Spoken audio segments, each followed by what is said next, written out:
Meus amigos e minhas amigas, eu desejo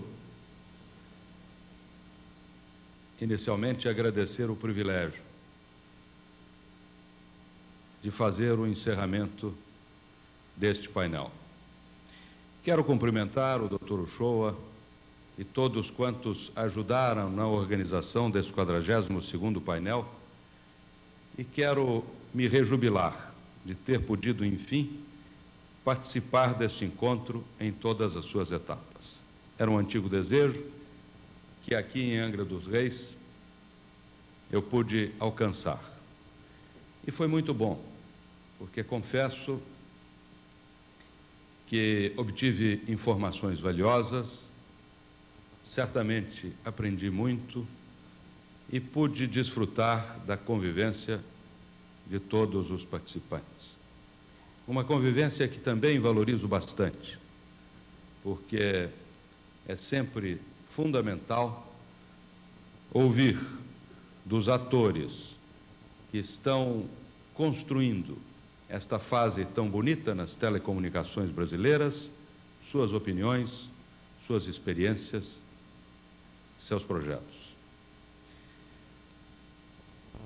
Sou um privilegiado, porque pude falar na primeira reunião, na abertura, e estou tendo agora a oportunidade de voltar a esta tribuna. Certamente fui único, porque, por exemplo, o Dr. Uchoa, falou uma vez só, e certamente não falar em nenhuma outra nesses minutos que ainda faltam para terminar o painel.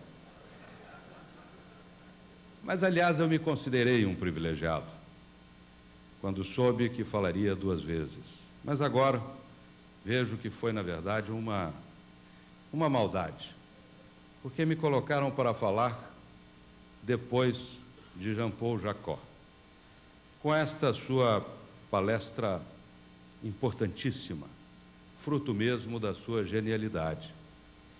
E as senhoras e os senhores não sabem o que me pediram, para contestar cientificamente o que ele disse aqui. O que certamente vou fazer, começando pela computação quântica, que é a matéria sobre a qual tenho absoluto domínio. Mas já que, pela reação do auditório, não devo fazer a contestação, para a qual já estava plenamente preparado, farei apenas 2 comentários. Um sobre 2 partes da palestra do professor Jean-Paul Jacot. Uma delas, uma lembrança que me trouxe aquele episódio de Minnesota, quando ele se referia aos compradores do supermercado, no fim de semana, que lá iam comprar fraldas e cerveja, e para disfarçar, compravam perfumes franceses, máquinas fotográficas e televisores. Como sabem, sou mineiro, e contam uma história sobre os mineiros, que alguns certamente aqui já conhecem, mas para os que não conhecem, vou reproduzi-la. Dizem que o mineiro passeava por uma estrada quando encontrou uma garrafa velha. Lembrou-se do gênio, lustrou a garrafa e o gênio apareceu. E disse a ele que era o gênio e que estava ali para servi-lo e que ele podia fazer 3 pedidos. O mineiro, imediatamente, no primeiro pedido, pediu um bom queijo. No segundo, o gênio insistiu para que ele pedisse, ele olhou e: eu quero uma mulher bem bonita. Perfeitamente. Atendeu o primeiro, atendeu o segundo, falou: agora o senhor só tem mais um pedido. Escolha bem. E o mineiro, com muita determinação, disse: quero um outro queijo. O gênio atendeu, mas não conseguiu conter a curiosidade e perguntou a ele: mas vem cá, o senhor pediu um queijo, uma mulher bonita e pediu outro queijo, por quê? Por que o senhor pediu essas coisas? Falei: bom, a mulher foi para disfarçar. O que eu queria mesmo era queijo.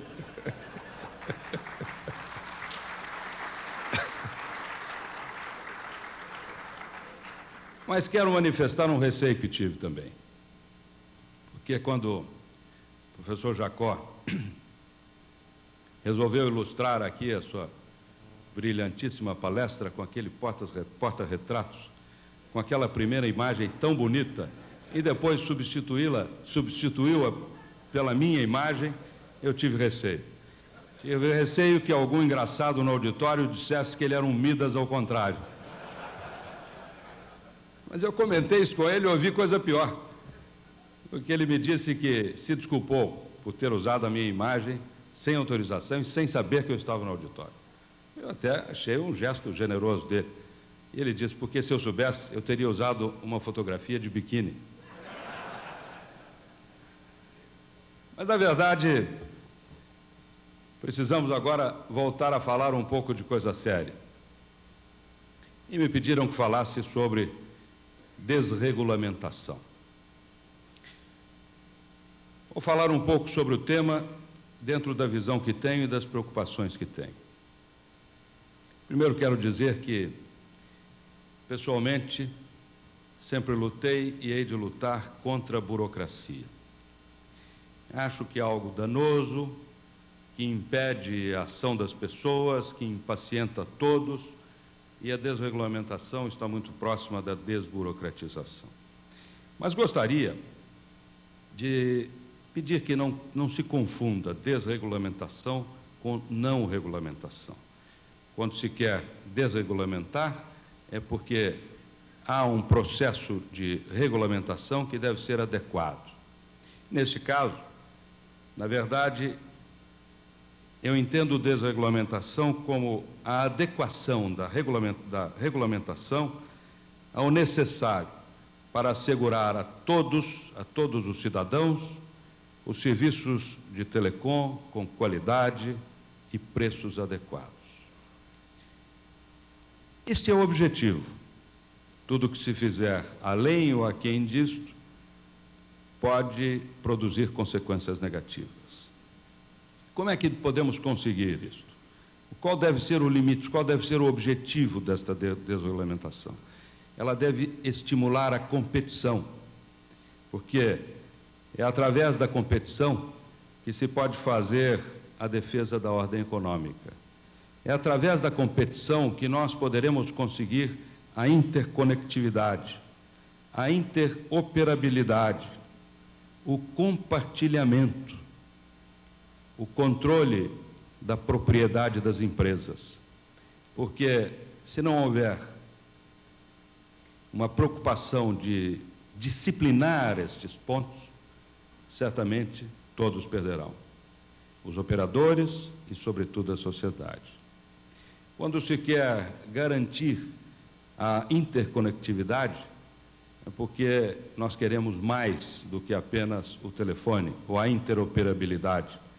Quando queremos garantir o compartilhamento, é para que as operadoras possam baixar os seus custos. E isto é preciso ter algum acompanhamento, porque se deixarmos apenas a critério das operadoras, isto pode se revelar uma grande confusão. Quanto ao controle de propriedade, este é um assunto importante, porque se nós desejamos que o mercado seja atuante, se nós queremos dar a oportunidade a empresas que surjam, se nós queremos que as que estão operando cresçam em todos os sentidos, o que nós desejamos é evitar monopólios e oligopólios, porque são cartéis absolutamente perigosos e dissonantes da sociedade que nós desejamos. Mas há também, através da regulamentação, nós devemos buscar a qualidade que nos garanta a disponibilidade, a fruição e os direitos do consumidor. Tudo isto nos leva a um outro ponto fundamental. Estas duas linhas básicas nos levam à questão que tem que ser vista com o máximo cuidado, que é a administração dos recursos escassos. Nesta hora, é indispensável a presença do Estado, porque se os recursos são escassos, como a numeração e o espectro, alguém precisa regular, e este alguém é o Estado. Os princípios que devem gerar uma regulamentação adequada, uma regulamentação que atenda aos operadores, mas que tenha também a condição, tenha também o objetivo, alcance o objetivo de defender os direitos dos usuários, deve considerar sempre a visão do usuário. É preciso que seja vinculada à tecnologia, que seja aberta à convergência tecnológica. E hoje vimos aqui a que velocidade anda esta convergência. Portanto, qualquer regulamentação não pode estar alheia a este fato, e não é mais um fato do futuro, mas é um fato de hoje. Precisa considerar licenças amplas, multisserviços, e é preciso que os próprios serviços sejam amplos, com multimodalidades. O que quer dizer, enfim, poucos serviços de larga abrangência. Na verdade, a desregulamentação, portanto, é desejável. Nós temos que persegui-la.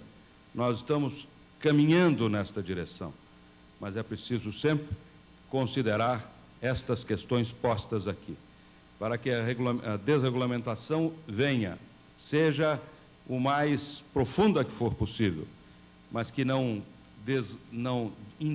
traga ao sistema uma indesejável indisciplina. Eu quero avançar um pouco dizendo que a visão que tenho do setor, com toda a exuberância dos números até agora alcançados, que fazem do setor de telecomunicações no Brasil, hoje, o principal setor da economia, mas que faz também do setor de telecomunicações no Brasil um dos setores de telecomunicações com maior avanço no mundo. Nós temos números a exibir que não têm paralelo. Eu quero dizer que tudo isso, que foi em algum momento o nosso objetivo primeiro, o nosso objetivo fundamental, hoje nós vemos apenas como passagem. Tudo isso que se fez, toda a exuberância desses números, representam, na verdade, não mais o objetivo. Queríamos, sim, levar telefone a todos os lugares. Queríamos que o telefone deixasse de ser um bem privativo dos ricos. Nós queríamos fazer com que, social e geograficamente, o serviço fosse universalizado. Mas agora, a etapa que estamos iniciando é muito maior do que esta. Eu me recordo aqui de expressões usadas pelo Dr. Guerreiro quando disse que telecomunicações não andam mais atrás do avanço, não são mais consequência do desenvolvimento econômico, mas são, na verdade, causa desse desenvolvimento. E me recordo de uma expressão muito oportuna usada pelo Dr. Uchoa na abertura desse painel, quando disse que nós não temos que nos conformar na condição de reles usuários de quinquilharias. Nós precisamos, na verdade, entender a nossa atividade, o nosso setor, como a alavanca do desenvolvimento econômico e, já agora, do desenvolvimento social. Esta é a responsabilidade que nós temos. Nós precisamos ter a visão de que o avanço que for obtido em telecomunicação precisa resultar no avanço social. É importante que cada ator compreenda que nós hoje poderemos definir que país vamos ter no futuro. Não devemos agir, nem o poder concedente, nem o poder público, nem a iniciativa privada, vendo apenas o passo de cada dia, vendo apenas o objetivo imediato. Mas precisamos compreender que todos os atores do setor, que temos a faculdade de desenhar um país melhor no futuro, que afinal é o nosso país. Por isto, a cada projeto, a cada iniciativa, temos que ver que conexão isto pode ter com o desenvolvimento econômico e com o desenvolvimento social. Eu quero lembrar algo que disse na minha palavra inicial, no dia da abertura. Eu me referi ao grande desafio que temos de ocupar este país. Naquele momento, até para não ser inoportuno, não quis me estender. Mas quando vejo 170 milhões de brasileiros, quase todos espremidos em algumas megalópolis, eu não me conformo. Acho que podemos fazer muito para que este cenário seja outro. Se é verdade que já houve um primeiro passo para a interiorização do desenvolvimento com a construção de Brasília, que foi a alavanca indispensável para que mais de 30 milhões de brasileiros se localizassem do noroeste de Minas até o Pará e até o Acre, e grande maioria desses brasileiros só está lá porque tem apoio em Brasília, que em alguns casos fica a milhares de quilômetros, mas que mesmo assim foi um apoio indispensável. Nós temos que perceber mais dois fatores. O primeiro é que nesta década, apesar do Brasil ter o menor crescimento demográfico de sua história, nós teremos, paradoxalmente, o maior aumento líquido de população também de nossa história. Nesta década, nós teremos mais 30 milhões de brasileiros, mais do que uma Argentina, quase um Canadá. O que faremos com estas pessoas? Vamos determinar que devem viver na periferia das grandes cidades, onde os pobres, sobretudo os pobres, são relegados às regiões inóspitas, impróprias para a habitação, sejam os vales alagadiços ou as encostas íngremes, porque assim é que moram os pobres nas grandes cidades? Ou vamos reservar a eles uma vida que pode começar melhor, até pela topografia da área onde moram? E isto é abundante no Centro-Oeste e no Norte. Mas como fazer isto? Eu me referi à alavanca de Brasília. É preciso que tenhamos agora a consciência de que temos uma outra preciosíssima alavanca, exatamente o avanço das telecomunicações. Porque quem estiver agora na mais remota região do país não está mais isolado, como ficava isolado recentemente, na época da construção de Brasília. Agora, onde quer que esteja um brasileiro, ele está ligado ao mundo. Ele está ligado à internet, que é a principal fonte de informação e de conhecimento. Ele está, portanto, podendo até mesmo interagir. Não é mais um ser de segunda classe, porque mora em regiões remotas. Precisamos aproveitar esta oportunidade e este desafio enorme, que é tratar desses brasileiros que vão nascer, dando-lhes casa, comida, escola e, sobretudo, trabalho, fazendo uma arrancada que o Brasil não pode mais esperar. Nós precisamos definitivamente ocupar o nosso território. Precisamos fazê-lo porque a parte ainda não ocupada é a melhor parte do Brasil. É um engano achar que o Triângulo Mineiro ou que a região de Ribeirão Preto ou o Paraná ou qualquer outra parte do Sul, do Sudeste é a melhor parte do Brasil, porque não é. As maiores reservas, sejam na nossa vocação agrícola, sejam minerais, estão no Centro-Oeste e no Norte. Mas se outra razão não houvesse, há uma que eu quero enfatizar neste auditório. Tudo o que ouvimos, desde as palavras iniciais na sexta-feira, até esta fantástica palestra do professor Jean Paul Jacot, tudo o que ouvimos pressupõe a existência do homem.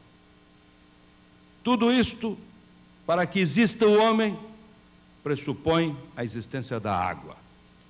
Nós temos as maiores reservas de água do mundo.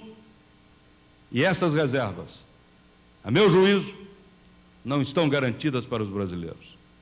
Enquanto não estivermos ocupando as terras que possuem estas reservas, nós não temos certezas de que estas reservas serão mantidas em primeiro lugar para o uso dos brasileiros.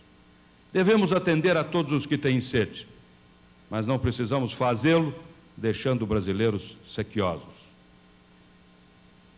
Eu quero, por isto, afirmar que a nossa responsabilidade, de todos os empresários que estão aqui, de todos os técnicos, de todos os brasileiros de qualquer parte, de qualquer origem, de qualquer posição, nós temos o dever de avaliar o que está sendo dito aqui. Temos o dever de debater estas ideias, porque está passando a hora. E temos em mãos o que parecia indispensável para que esta ocupação se desse de forma ordenada e garantida. Nós temos as telecomunicações. É por isso que eu, ao agradecer o privilégio de ter aberto e de estar agora encerrando esse 42º painel, eu quero me congratular com todos os que têm contribuído para esta verdadeira revolução que o Brasil está passando na área de informática e de telecomunicação, que nos leva a grandiosos esforços para o uso mais profundo que pudermos de todas as facilidades que a telefonia nos oferece. Desde o governo eletrônico até os quiosques dos Correios, que estarão presentes em todos os municípios brasileiros, aos esforços do Telecomunidade, financiados pelo FUST, aos esforços da criação de computador popular. Eu quero dizer que tudo isto é nossa responsabilidade. Mas a responsabilidade fundamental que nós temos é preservar o nosso país.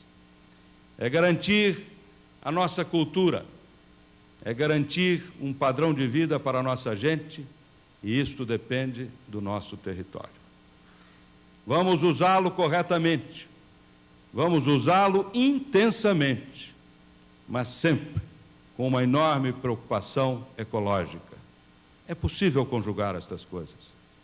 Nós não precisamos aceitar que a Amazônia esteja preservada para o mundo, mas proibida aos brasileiros. Vamos usá-la também, porque nós temos esse direito. As telecomunicações nos dão esta oportunidade. Por isso, meus amigos e minhas amigas, o que quis aqui foi apenas fazer o que todos os palestrantes fizeram antes.